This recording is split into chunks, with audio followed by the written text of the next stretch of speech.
Welcome to Documentary First, an inside look at a first-time filmmaker's journey.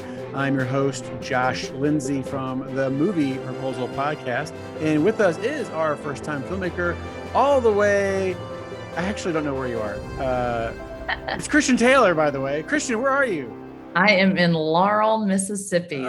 See, I knew there was an L in there. So I was going to say Louisiana. I'm like, no, it's not Louisiana. It's Alabama. No. Deep South. I'm actually in the home of my grandparents. My grandparents lived in this home, and now my father lives in this home. This home's been in our family, 50 years now. Or more, probably. Definitely more. So yeah, I'm in Laurel, Mississippi, and we'll find out why as you start to ask more questions. Okay, before we find out about why Laurel, Mississippi, I missed last week. We were on an epic road trip, which I documented and made it movie themed. I loved it. I think I've talked to so many people who loved your Instagram and tweets. But by the way, we're skipping by our trusty dusty research guy, button pushing guy extraordinaire, Jason Rugg.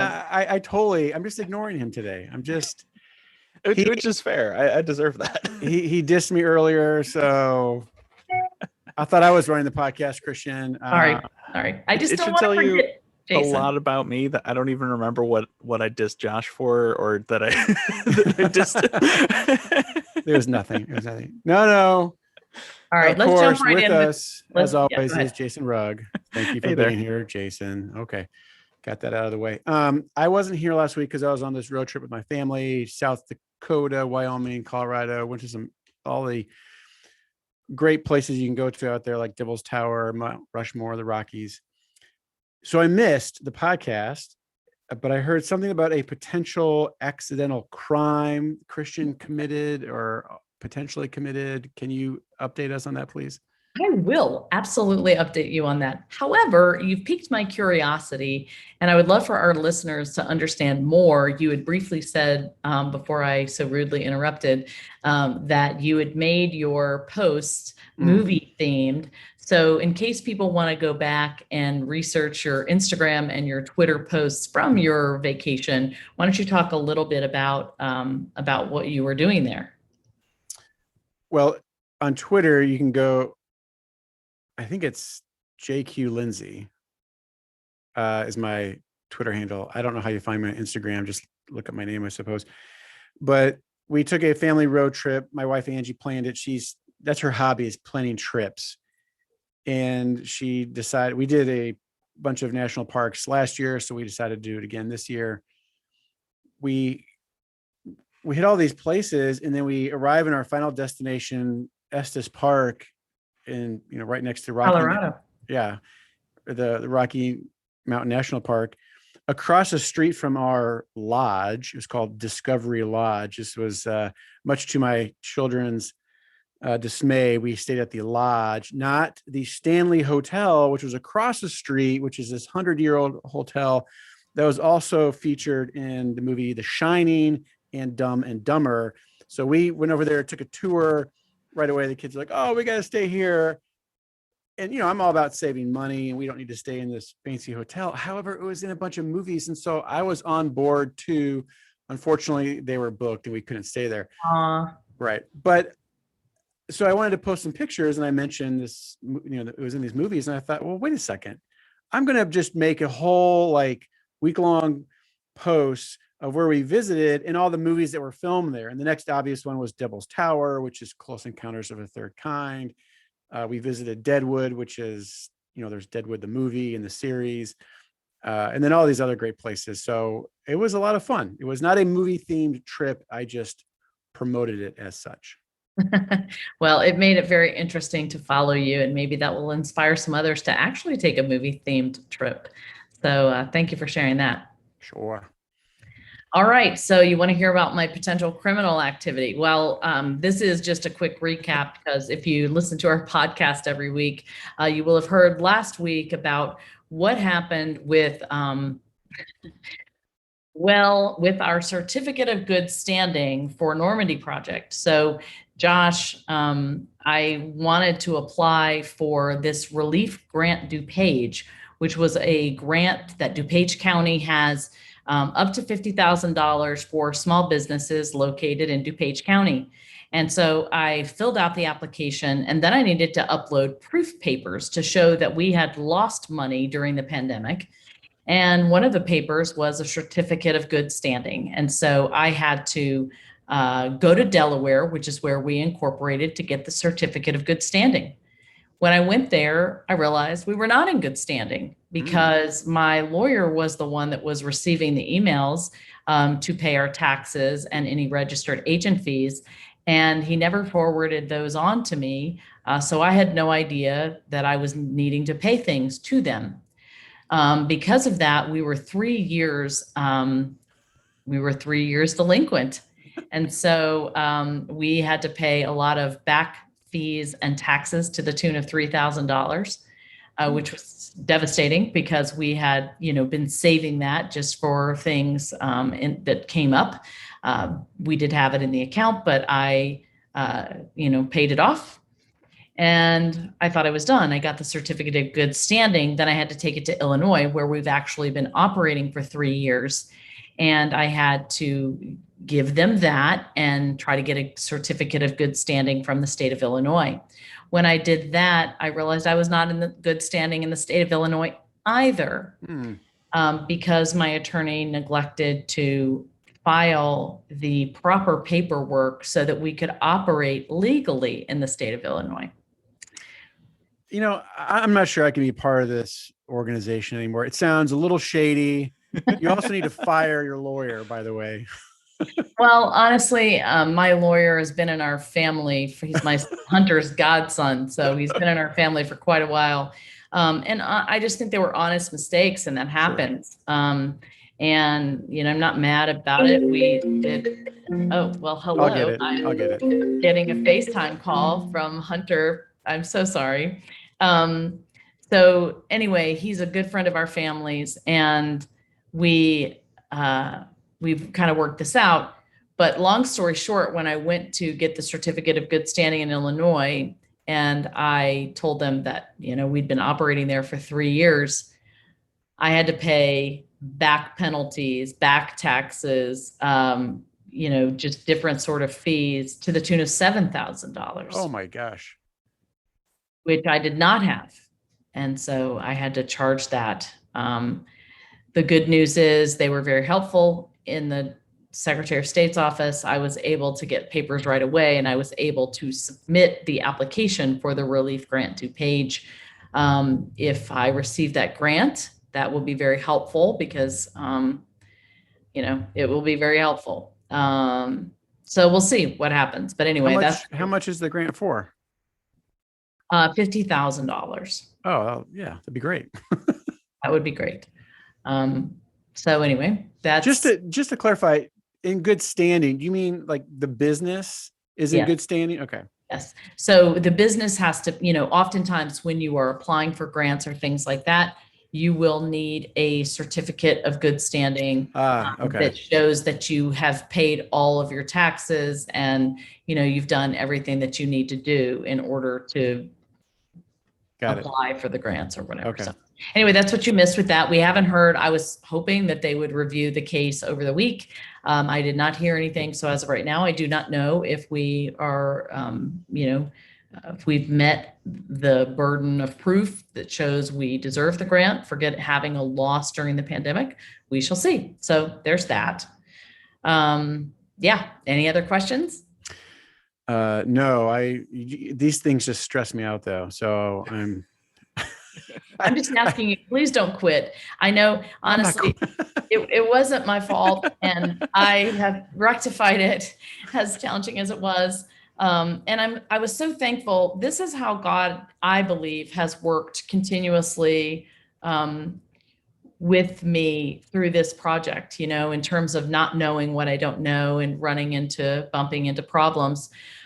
Shortly after that happened, I got a letter, an email from Bob and Janie Miller, who have been executive producers and have supported us from the very beginning, telling me that they had sent a donation and checking to see if I had received it. And I hadn't gotten that notification, but it was enough to really blow me away. Not enough to cover all of those fees, but it didn't matter. It was the fact that, out of the blue, somebody who's been supporting us from the beginning thought about us and was generous with us. And it gave me hope that it's going to be okay. And I'm so grateful to them. And when talking with them over the phone, I called to thank them. We realized, I explained all of this to them and told them how they were such a blessing to me. And I felt like they were just an answer to prayer. And Bob is a businessman. He's retired. And he just said, Christian, can I just ask you some questions? And he asked me some business probing questions, to which I had answers to, but they were so great. And it meant so much to me that they are not just helping financially, but also wanting to get their hands dirty on the business part of it. And one thing that we talked about was them coming on to be part of the Brave Dutch team.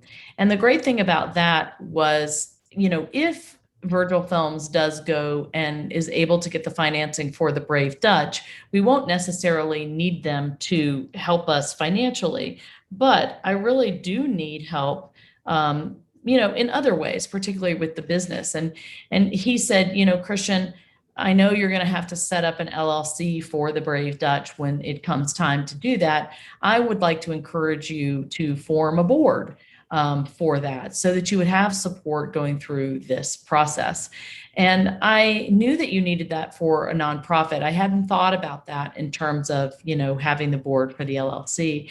And I said, you know what? You are exactly right, Bob. I'm so thankful that you said that to me. Would you mind being president of that board? And he said yes.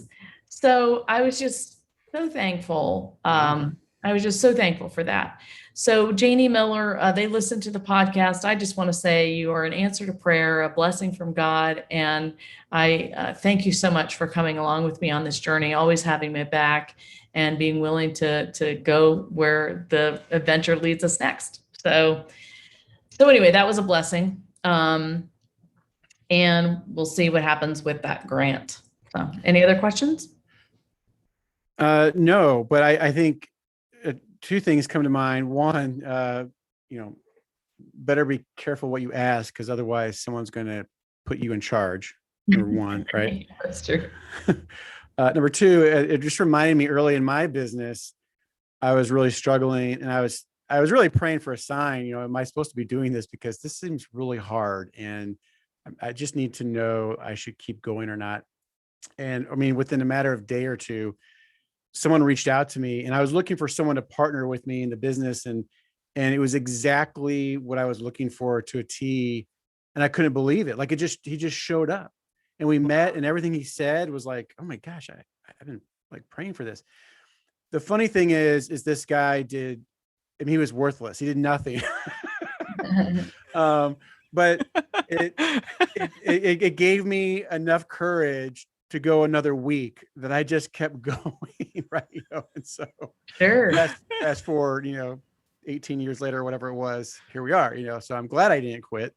But it's just funny, like you just need to keep moving. And sometimes you just need that little ray of sunlight coming in, and, whether they gave you a ton of money or a little bit of money, it was encouraging, right? So it was so encouraging. And it really wasn't the money. It wasn't, it wasn't the amount of money. It was that, again, we've talked about this a million times. My faith keeps me grounded. And I think that would be my advice to anybody in the filmmaking business. You have to have something that anchors you. And we'll talk about this a little bit later on the podcast. But for me, it is my faith and my family. And that keeps me grounded when times get tough, when troubles happen. I'd throw friends in there as well. you guys are incredible friends. Today, I needed a ride for my son in Illinois to go and pick up a car. And I was able to call Josh and say, Josh, is there anybody in your family who could help my son out? And, his wife, Angie, who's my assistant back there, went and picked him up and took him to get his car. So, having those deep, good relationships of friends and family and having faith that roots you. And it doesn't matter, I'm a Christian, but I do believe that, whether you're Jewish or Muslim or Hindu, a faith and a grounding in something bigger than yourself is always incredibly important. So maybe that's a good way to transition, or a good point to transition. We wanted to talk about work-life balance. You're not in Chicago working on the film right now, you're doing other things. So you had work-life balance on your mind. So maybe as a filmmaker, a mom, a wife, how have you, is there such thing as work-life balance? Well, it's constantly in flux, and I'm constantly looking at it. I have had it a lot on my mind this week, and I'm going to be very vulnerable and kind of share with you guys and our listening audience what is happening, because it's just thrown me for a loop, and I'm not exactly sure. I'm in the thick of it now, so I'm not sure what the lessons are. I'm not even sure how to get out of it, or the impact on my business. But that's why I wanted to talk about it, because this is going to happen. So I've been working on this film now, The Girl Who Wore Freedom, for 3 years. And over the course of these 3 years, it has been an incredibly challenging time because of all the stuff that happened with the film, yes, but also in my own personal family. And not because anything, terrible has happened, but life has happened. We've had everything from, sons graduating from school, deciding whether they were or not they were going to go to the military, another one having a problem at school and maybe having to drop out, people getting sick. At one point, I counted up how many people had died during the making of The Girl Who Wore Freedom, be they grandparents, uncles, cousins, spouses. And I was very concerned because over the course of the 2-year period during that time, so many people had lost someone, and it impacted their ability to do the job. They were out for a while, and we've also had moves. So, my accountant, Melissa Perkins, moved. My editor, Bill Ebel, has moved. Our editor, Sam King, has moved. And that's all really in the last 6 months, those things. Well, those impacted and affected our ability as a team to get work done. They would be off 2 weeks, a month, whatever. Same true here with the podcast. Josh has had to travel. Jason's had to travel. We have to be very, very flexible with, with the work product. So what happened 2 weeks ago, I don't even remember. It's all a blur to me. I don't even know if I talked about this, but my father, who is 77, came to visit me in Chicago, and I haven't seen him since before the pandemic. He came to visit me in Chicago. We were so excited. The first day was wonderful, but I could tell something was not quite right. And the next day, within about 3 or 4 hours, I could tell there were serious, serious problems. And he is losing his short-term memory. And not only that, there are other deeper confusions and things like that were happening. And I saw it as he was trying to travel to me. He couldn't even really get through the airport. I had to find him ways to be assisted and stuff like that. And I became increasingly concerned about his health, and knew right away early on he was not going to be able to fly home by himself. I was going to have to fly him home. But in the course of him being there over the week, I learned that he had been the victim of many scams. he had fallen a scam to the credit card scam, where send us these credit cards now and we'll send you all this money later. He had fallen prey to Publishers Clearinghouse. They get you addicted by the app. You play gambling games. They tell you to buy things. You think it's going to increase your chances of winning prizes. And over the last 2 or 3 years, he's spent thousands of dollars on, pruning shears and, who knows what else that he will never use. And they're sitting in boxes all under his bed or in a cabinet. He's forgotten even what he's ordered. He's just been scammed up one side and down the other to a tune of thousands and thousands of dollars. Well, that was an urgent thing that I had to take care of right away. So I came down with him and have been in the process of setting his affairs in order. And I've got to take him to get some memory care evaluation. I've got to figure out his finances. We're going to have to move him into a place where he can get help. This was not on my radar at all in any way, shape, form, or fashion. What was on my radar is that my son from Germany, who's in the army in Germany, was coming home to visit for a little while. My other son, Josh, was going to be going to college on August 21st, and I had to get him ready for college. And at the same time, I was starting to do planning for my pre-production trip for the Brave Dutch in Holland in September. So, and wrapping up things with the Girl Who Wore Freedom. So all of a sudden, all of these plans, the best laid plans of mice and men, right? All of these plans are now just upside down. And I can't see past tomorrow, really, because every day there's a new revelation of something with my dad.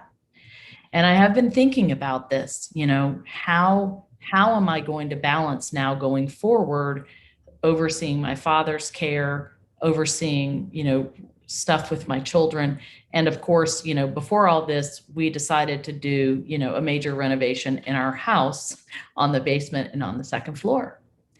And so I'm trying to manage a son going to college, a renovation in my home, the Girl Who Wore Freedom, the Brave Dutch, and now I've got my dad. So it's very difficult to think about how in the world can you juggle all that and be sane and keep all those balls in the air. I don't know the answer to that, but what I do know is I have to come back to the things that I know are absolutely true for me that keep me centered. And that is my faith, and it is my family, it is my friends. And in my priorities, I spend a lot of time ordering them. Work is super important to me. I love these projects. I love what I'm doing. I know they are important, but in the big scheme of things, my mental health is important. My relationships between my husband and my children, my very nuclear family is incredibly important. And then it's my extended family, my father, my sisters.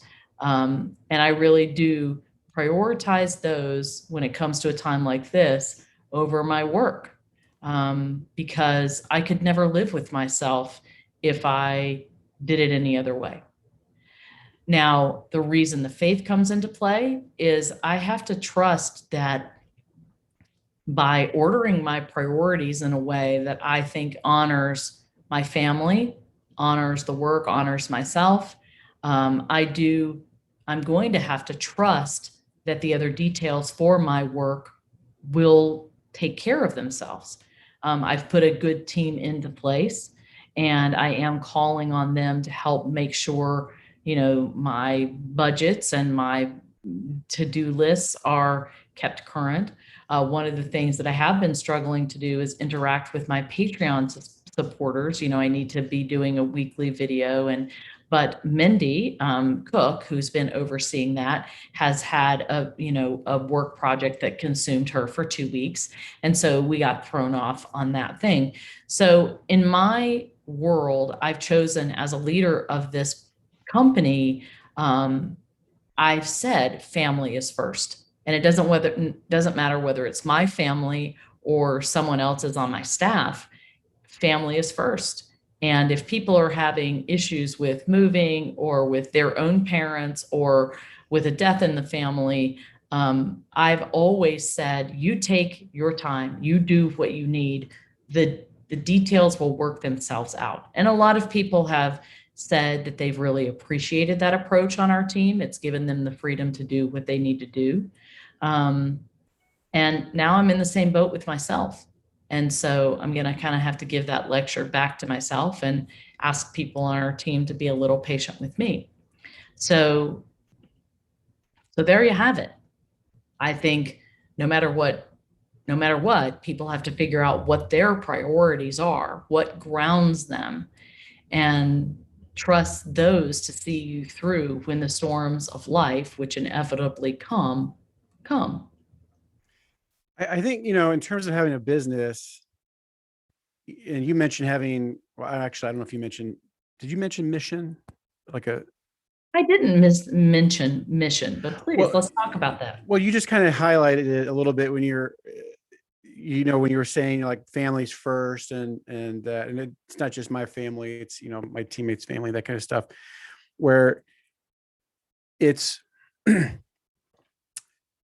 so there was a study, with kids, that if you had a conversation with a kid about, hey, if you're offered drugs at a party, let's say, what are you going to say?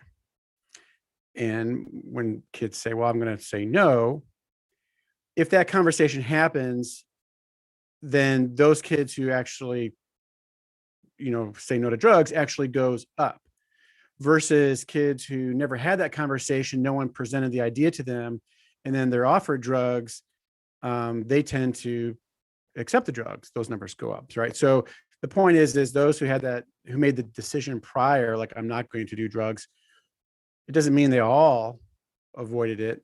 It just means more of them did, because they made that decision in advance, not on the spot. So if you apply that to a business, let's say, if you don't know in advance, what your priorities are, what your vision and mission are, and then you just handle things as they come, then you're going to, your priorities are out of whack, and you're just, dealing with, the urgent stuff, not necessarily the important stuff. Right. And so family falls to the wayside, and or your own health, or whatever it might be. Right. And so knowing in advance that, like, hey, this is what we're going to do, this is what we're going to make, but as a company, these are our priorities, this is our vision, this is our mission, so that when a storm comes, when something unexpected happens, you can hold it up to the mirror, compare it to the vision or the mission or whatever it is, your priorities, and say, well, how does this align? And based on the decisions you made in advance, like, well, this is not a priority, so I got to set that to the side, right? So in your case with your father, for example, it's like, it's not a question, like, do I put the, work on the back burner or whatever? It's like, no, I gotta take care of my dad right now. And maybe you could do both, maybe you can do both, but you got to figure that out. So, but you had to know in advance that was your priority. Yeah, I did. And that's called into question. And honestly, it's not that clear sometimes. I remember when I was in the middle of, I'd gotten back from principal photography. We were in post-production. The timeline was very tight, getting to Normandy to screen there. And it was a stressful time in my personal family. And I remember my husband saying to me, you are going to disappoint me. You are going to hurt me. That is going to happen. Your job right now is all consuming. You have prioritized that over everyone. And at that time, it felt very, very awful, because at that time, I had gone all the way through the process. I was almost at the finish line. I had all these people that had donated money to the project. I had all the people in France that I promised I was going to bring the film over for D-Day this was 2019. And I was so close to finishing. And during that time, if you've been in post-production before, you know, it's almost a 24/7 job. Like, I mean, I would dream about the things I needed to do the next day. I would go to bed with them on my mind. I would wake up with them on my mind. It was at that time, I have to be honest and say, I had to make a choice for a infinite amount of time. I'm sorry, a finite amount of time to set those priorities aside momentarily to get that project done. And in that was the crucible for me, because it is very clear for me that family does come first, and my priorities have always been set like that. But it was very confusing, because during that time, if I would have kept those priorities exactly like that, the cost of what I owed to everyone else would have been too great. And I had to hurt and disappoint my family. That was excruciating. It was very, very painful. And I had to get okay with disappointing people and letting them down. And that's hard for me as a people pleaser. I'm a 2, if you know the Enneagram. I'm a people pleaser, and I do not like people to be disappointed in me at all. And so there was an element of being, uncomfortable and upset that I had to be okay with in myself. And I had to be okay with it, seeing it in the faces of my family. Thankfully, I have a loving husband. I have loving children and they were just as committed to this film as I was. And that goes back to the very first time I had a conversation with my family. I've talked about this before on this podcast. We all had to have buy-in from the beginning. I said to them, this is going to be excruciating for our family. This is going to be the most difficult thing we've ever been through as a family. And I cannot do it unless we are all on board together. And so I knew in the back of my mind what the cost was, but they had never been through production before of a film. So they didn't know. They could only agree up front, we agree we're going to do this as a family. So when those tough times came, we stood on that agreement. In this situation with my father, where I am with the project, I'm sort of in between the Guerrilla with Freedom. I'm sort of in between, that and the Brave Dutch. I do have people in place. Things are kind of able to sustain themselves a little bit. I have a window of time where I can help my dad, and it's a good thing, because my dad is I'm so sorry. My dad is at the end of his life. He's in the 4th quarter. I'm the oldest child. There isn't anybody else that can help him. And he's in trouble. And I'm looking at my work, and I'm looking at all of these things, and I know that this is what I'm supposed to do as a daughter. And I know that I couldn't live with myself if I didn't prioritize my father at the moment. Mm-hmm. That too is a painful choice. It reminds me very much of that situation that I was in during that post-production time, because I'm disappointing people. Right now, my son Josh needs me to be home to help him get ready for college. I'm not there, and my husband has the burden of managing a start of a renovation without me. And